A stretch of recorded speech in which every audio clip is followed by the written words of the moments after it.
এই আইটেম যে একবার টেস্ট করবে সেই আপনার মায়াজালে ফেসে যাবে।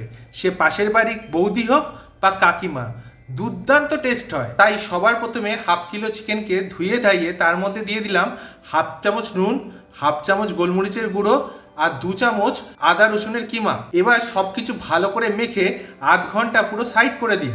এবার কড়াইয়ে তেল গরম করে তার মধ্যে আলু ভাজতে ছেড়ে দিন।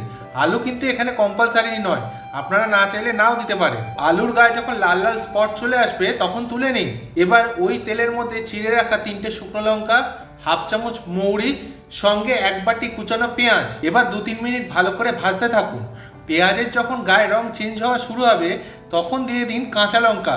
কাঁচা লঙ্কা আপনি আপনার ঝালের পরিমাণ বুঝে দেবেন। এরপর দিয়ে দিন ম্যারিনেট করে রাখা চিকেন দিয়ে ভালো করে নাড়াতে থাকুন। যখন চিকেনের গায়ের রং সাদা হওয়া শুরু হবে তখন তার মধ্যে দিয়ে দিন 1 চামচ ধনে গুঁড়ো দিয়ে কষানোর মাঝে দিয়ে দিন ভেজে রাখা আলু। এবার আলু দিয়ে ভালো করে কষাতে থাকুন। এবার হাফ বাটি ভেজানো কাঁচা বাদামে চোকলা বাদ দিয়ে তার মধ্যে জল দিয়ে মিক্সিতে ভালো করে একটা পেস্ট করে নিন। এবার কড়াইয়ে দিয়ে ঢাকা চাপা দিয়ে কষাতে থাকুন যতক্ষণ না মাংস মোটামুটি সেদ্ধর দিকে এগিয়ে যায়। যখন এরকম অবস্থায় চলে আসবে তখন দিয়ে দিন 1 বাটি ফেটানো টক দই। এবার দই ভালো করে মিলিয়ে ফুটতে দিন এবং ফুটে উঠলে দিয়ে দিন স্বাদ মতো নুন এবং স্বাদ মতো চিনি। নুন চিনি ভালো করে মিশে গেলে দিয়ে দিন 1 চামচ কস্তুরি মেথি।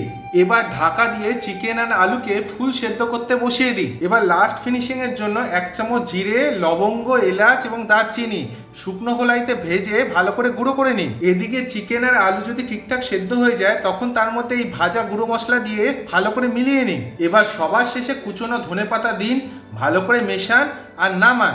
গায়ের রং সাদা হলে কি হবে, এ একদম টেস্টের দাদা। রুটি, পরোটা, পাউরুটি, বাসি রুটি সবার সঙ্গে দুর্দান্ত চলবে, কোনো কথা হবে না।